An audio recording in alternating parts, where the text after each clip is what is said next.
Wanna ride me, catch a vibe with me, go get out with me, yeah. Shawty, I'm a riding G, I'm a dying piece, I'm a ride.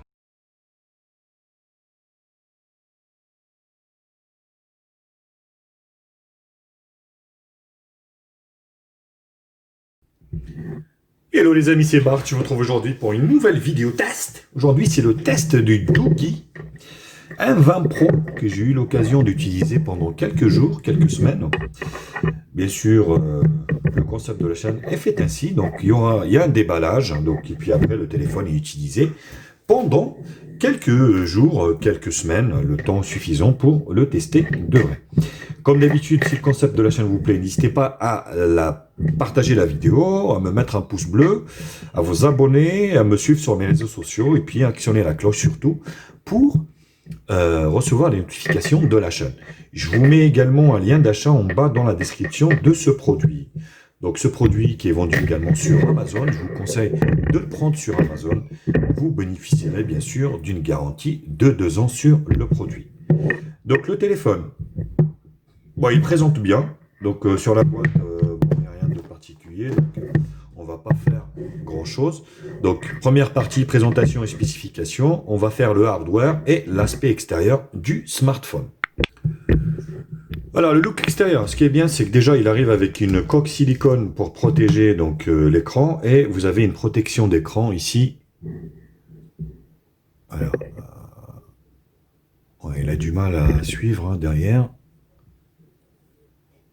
Voilà, là vous voyez la protection d'écran.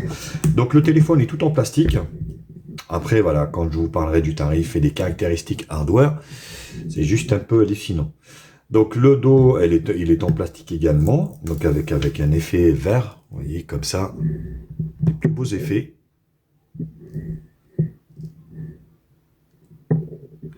Donc on retrouve sur l'arrière ici un quadruple appareil photo arrière, donc qui est de 7 millions de pixels, hein, donc ce qui est plutôt pas mal. Ça permettra en fait, on va dire, de prendre des appareils, enfin des photos assez correctes. Donc avec de l'intelligence artificielle, vous avez la même caméra devant de 16 millions de pixels. Donc le lecteur d'empreintes digitales, vous avez le flash LED ici. Donc sur le côté droit ici, donc contour en plastique, hein, forcément à ce prix-là. Donc bouton allumage, volume plus moins. En haut le jack 3.5. Sur le côté gauche, donc le rack pour la carte SIM, donc 2 nano SIM ou une nano SIM, une micro SD. En bas, donc grille haut-parleur ici et le port micro USB, ce qui pêche un peu aussi, parce que maintenant on arrive à avoir du low cost avec de l'USB-C, et c'est vraiment bien dommage, hein. Bien dommage. Donc il est livré avec la coque silicone qui lui va à merveille, avec des renforcements ici en haut et en bas, ce qui est plutôt très bien vu de chez Doogee. Donc, le lecteur d'empreintes digitales.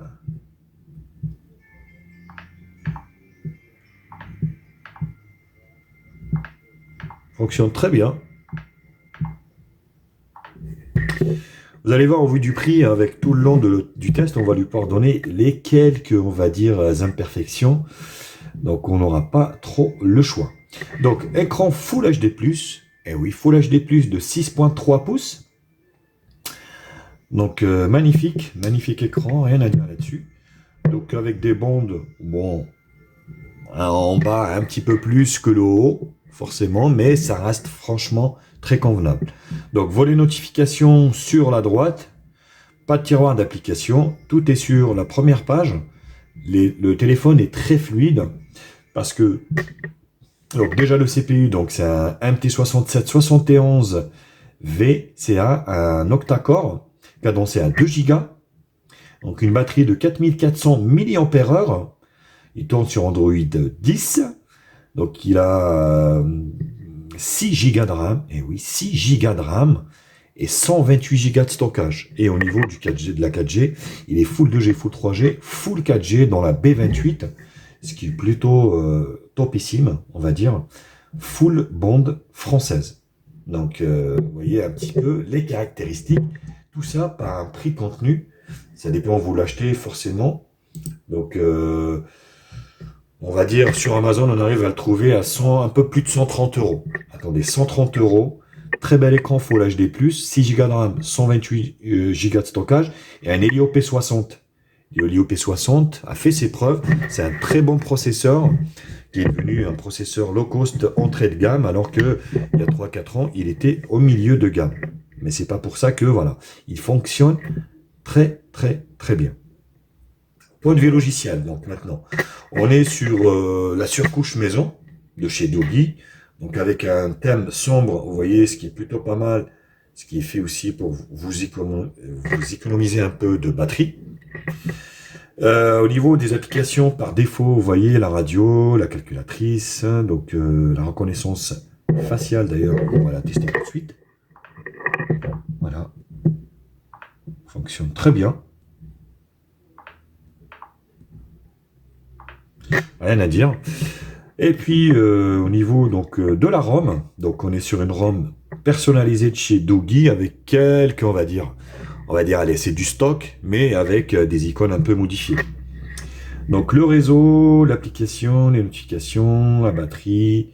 Alors, pas de, comment dire, donc vous avez la navigation bien sûr par geste, pas de NFC pour ce modèle.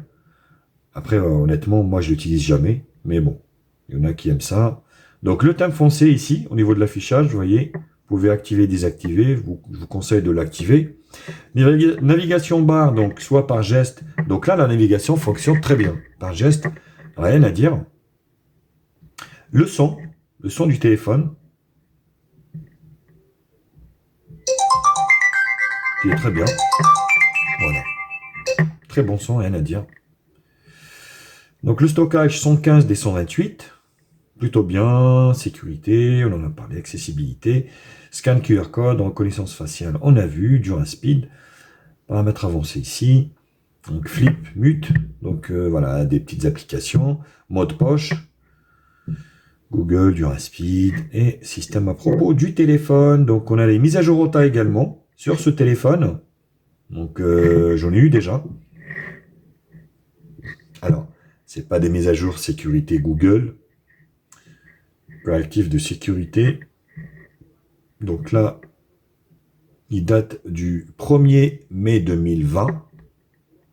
Ah, correctif, non, 5 août 2020. Mise à jour du système, donc le 1er mai, et le correctif de sécurité est de août 2020. Et moi, je fais la vidéo on va dire, en octobre 2020, donc c'est pas très vieux encore. Ce qui est plutôt pas mal. Sinon, voilà, on est sur Android 10, qui fonctionne très bien. Là-dessus, voilà, d'une manière très fluide. Donc, pas de l'aide de notification là-dessus au niveau de l'appareil, mais voilà, donc, le téléphone fonctionne très bien. Et le look est assez sympathique de ce Doogee 20 Pro. Je vais vous faire écouter le son du haut-parleur. Vous n'avez pas de nouveaux messages. Voilà. Menu principal. Pour écouter vos On entend messages, très bien. tapez 1 pour personnaliser Ça grésille votre pas. répondeur. Rien à dire. 3 pour accéder au service. Au niveau voilà, du captage réseau 4G, et donc je suis en 4G, rien à dire là-dessus, ça fonctionne plutôt bien. Voilà, donc c'était la première partie présentation et spécification. Je vous retrouve pour la seconde partie qui sera la partie benchmark.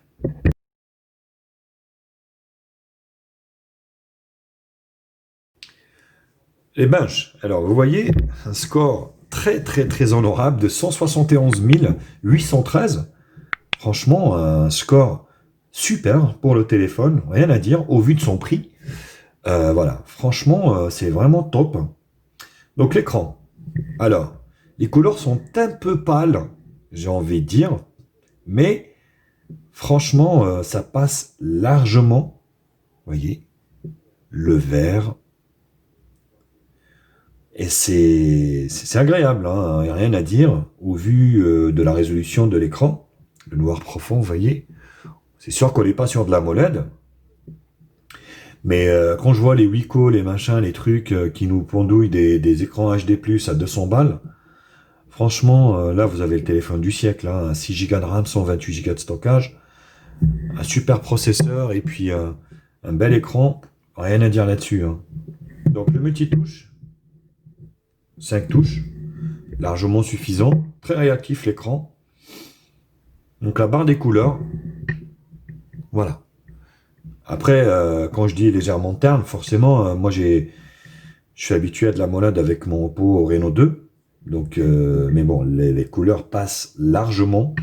Vous voyez, au niveau du dégradé des couleurs, ça passe large.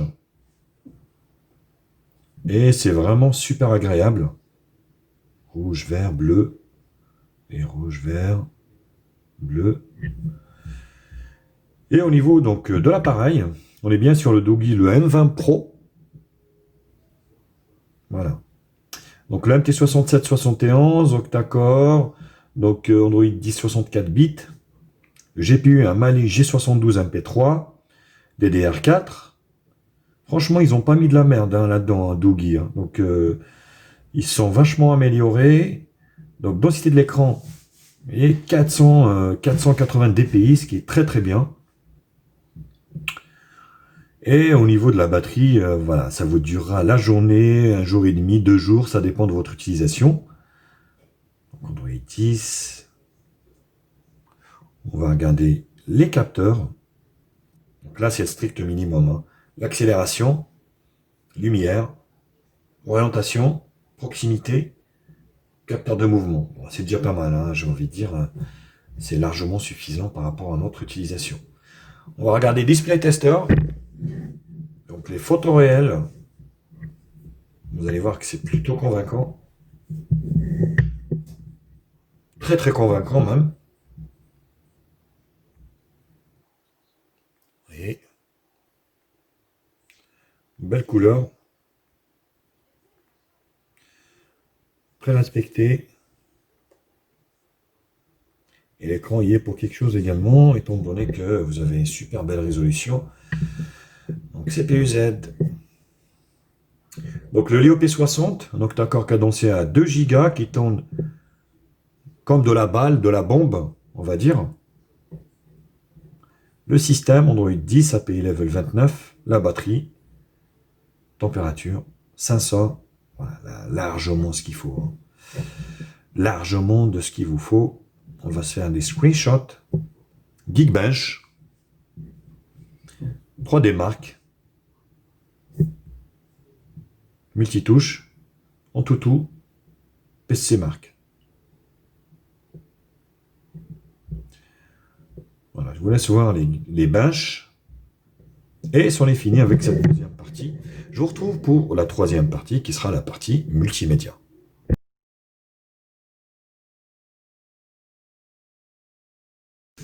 Le multimédia, on commence toujours par la vidéo. Et là, regardez-moi ça. Voilà, ce qui va vous faire craquer pour ce téléphone, c'est vraiment son écran.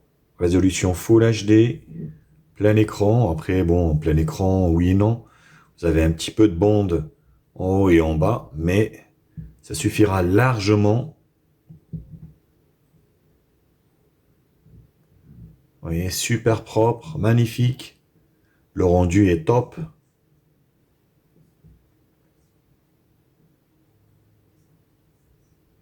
Et satisfaisant. Donc, vous allez pouvoir profiter d'un contenu multimédia. Vous allez en consommer vraiment à moindre prix, hein, au vu du prix qu'il est vendu. Hein, donc, franchement, je sais pas comment ils ont fait, mais voilà, ils ont fait un super produit, pas très cher.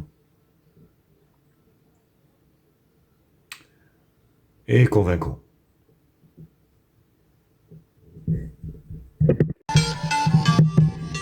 Le son était puissant, hein, y a rien à dire.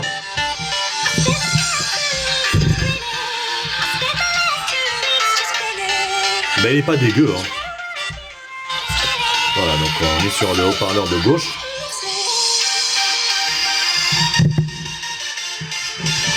Voilà, qu'est-ce qu'on peut demander de plus?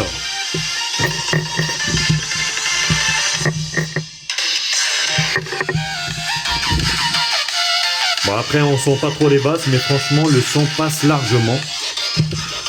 Donc voilà, on est moyen, mais moyen haut.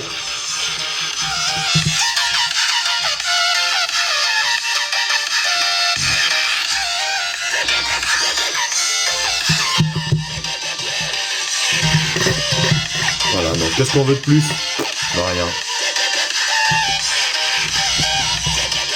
moyen, haut. Pas de problème de GPS pour s'orienter avec ce Doogee 120 Pro, donc il vous conduira où vous voulez, donc sans décrochage ni rien. Bon, maintenant, voilà, c'est une formalité le GPS. Je me demande même si il faut que je fasse le test ou quoi que ce soit. Donc, dites-le moi. Donc, bon, les GPS, voilà, donc il n'y a rien à dire là-dessus. Alors, la partie jeu, donc ce processeur fera fonctionner tous les jeux. Bon, il n'est pas compatible Fortnite, forcément. Mais tous les autres jeux, voilà. Donc il n'y a rien à dire. C'est une formalité, hein, avec une configuration assez balèze. Donc là, c'est vraiment une formalité. Il va, voilà, je vous dis, Asphalt 9, Call of Duty Mobile, PUBG, donc ça marchera, il n'y a rien à dire.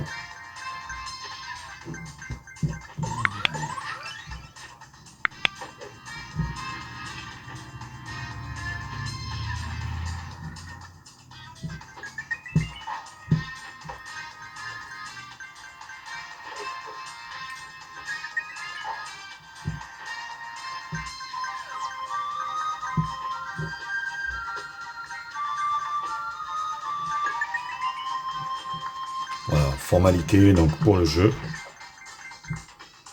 Ça fonctionne très bien pour ce bruit surfer. Temple Run 2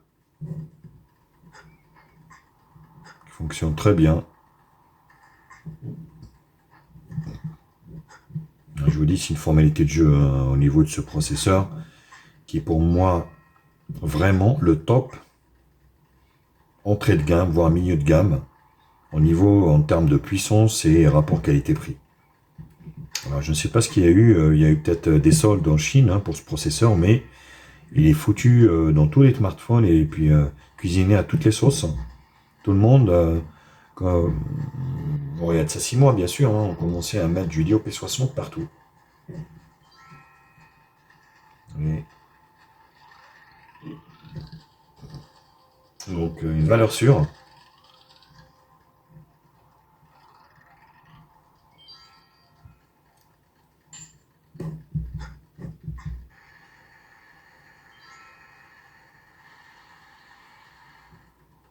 Vraiment une formalité pour Temple Run. Allez, en dernier, on va essayer Shadow Fight.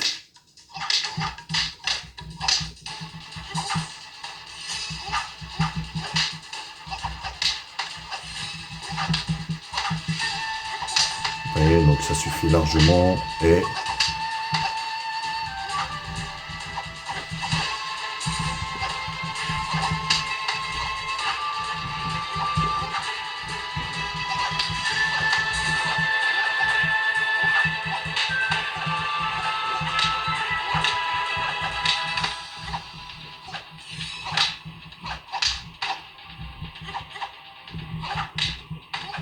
le malin, il est malin l'autre, hein.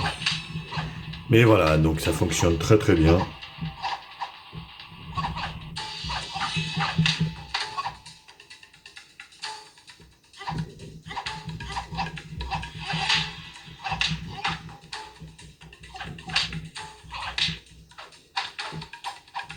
Voilà. Donc plutôt satisfaisant en partie jeu. Alors, on termine par l'appareil photo. L'appareil photo donc, qui est donné pour du 16 millions de pixels.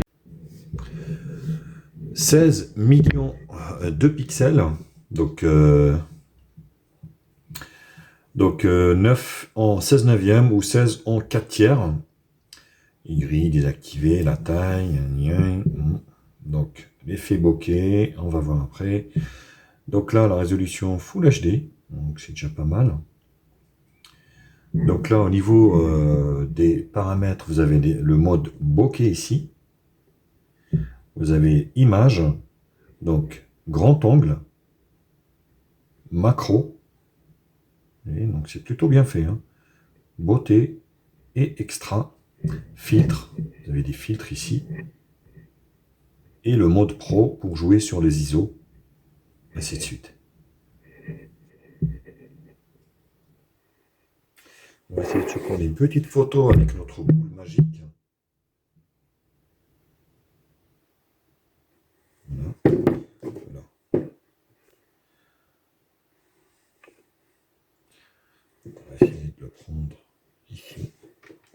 laisser voir un petit peu. Donc en luminosité extérieure suffisante, plutôt pas mal, hein, donc ça passe. Vous voyez, ça a tendance à sombrir un petit peu. On va essayer d'en faire une autre.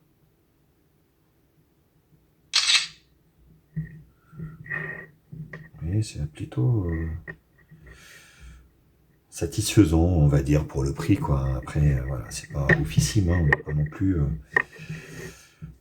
Et au niveau de la caméra de devant, donc bokeh, vidéo, beauté, extra, exactement la même chose. C'est exactement la même qui est sur l'arrière que sur l'avant. Sauf que sur l'avant, elle fait que du HD. Bon, le mode bokeh, devant, ça sert à rien. Et la photo. Wistiti. Voilà, avec le fameux son. Vous voyez, c'est largement suffisant quand vous avez un bon éclairage.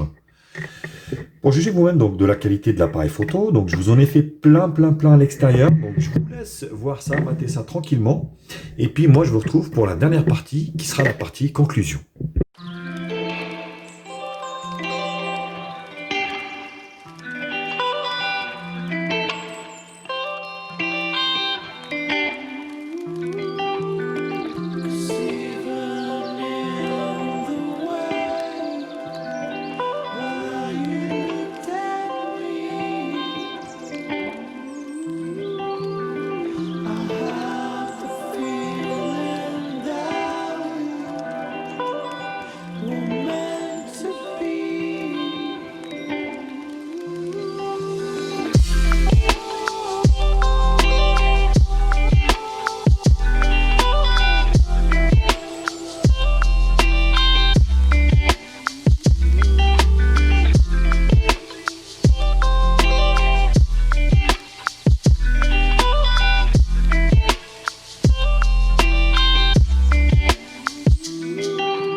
Hello, c'est Bart.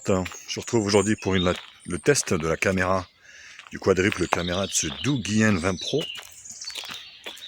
Franchement, surpris pour le rapport qualité-prix, puissance qu'il présente. Parce que là,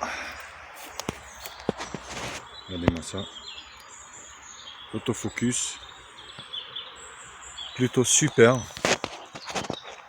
Voilà, automatique, hein. Forcément. Alors, je pense pas qu'il y ait une stabilisation, mais voilà. Le téléphone est bien spéqué et bien puissant, franchement, à moindre prix. Moi, je ne vois pas pourquoi il faudra payer plus cher pour le même résultat. 4G, 5G, franchement, pour moi, la question se pose même pas. On est loin de la 5G. Donc, vous pouvez encore continuer à utiliser des smartphones 4G pendant 3-4 ans sans aucun problème. avec toutes les polémiques qui arrivent au niveau de la 5G, vous n'êtes pas prêt de l'avoir. Vous voyez. Quoique, ouais, si, on dirait qu'il y a une stabilisation. On verra ce que ça donne sur l'ordinateur. Mais c'est plutôt concluant pour moi au niveau du résultat. Hello, c'est Bart. Caméra de devant, ce Doogee M20 Pro. Je vous dis franchement,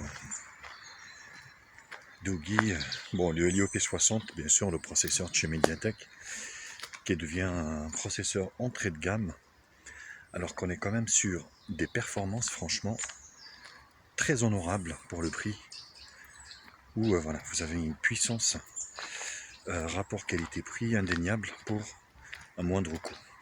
Franchement, c'est le bon, on va dire, le bon point, enfin le bon coût du moment, quoi.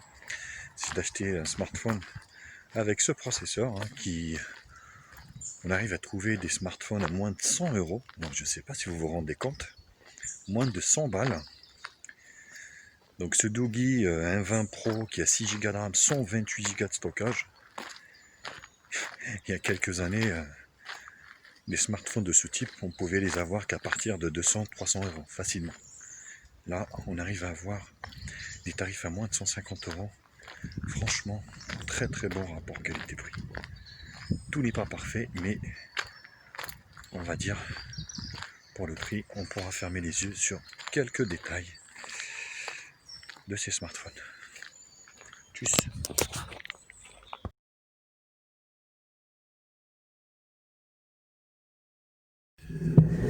Alors, conclusion, pour un peu plus de 130 €, qu'est-ce qu'on a? Très beau, on va dire, appareil dans les standings actuels. Donc, 6 Go de RAM. Maintenant, c'est 6 la standard. Enfin, avant, c'était 464. Maintenant, c'est 628. Là, on va dire, c'est en train de muter au niveau du minimum standard. Donc, 628. Très bel écran, 6.3 Full HD+. Un Helio P60 qui fait largement l'affaire. Et il a assez de puissance, on va dire, pour faire fonctionner tout. Un appareil photo convenable en éclairage suffisant. Donc en éclairage faible, ce n'est pas la peine, hein, donc comme tous les smartphones généralement. Autre, un peu les hauts de gamme. Le look est sympa, il arrive complet. Il est compatible charge rapide légèrement, vu le processeur. Il a le Face ID, le lecteur fonctionne très bien. Franchement, j'ai pas grand chose à lui reprocher, sauf le port ici. Ben, micro USB, c'est quand même dommage. Au jour d'aujourd'hui, à ce prix-là, on arrive à trouver de l'USB-C. Donc ça, c'est un point, un petit péché mignon, j'ai envie de dire. Sinon, ben, le look, malgré que c'est du plastique, franchement, une fois que vous avez mis la coque, on dirait pas. Hein. Même le dos, on dirait que c'est du verre. C'est plutôt un très très bon smartphone que je peux que vous conseiller. Voilà les copains, bah écoutez, j'espère que cette vidéo vous a plu. N'hésitez pas à la liker, à la partager sur les réseaux sociaux. Me mettre également un pouce bleu si la vidéo vous a plu. Abonnez-vous à ma chaîne et je vous mets un lien d'achat en bas dans la description. Sur ce, je vous embrasse et je vous dis à très vite. Tchuss.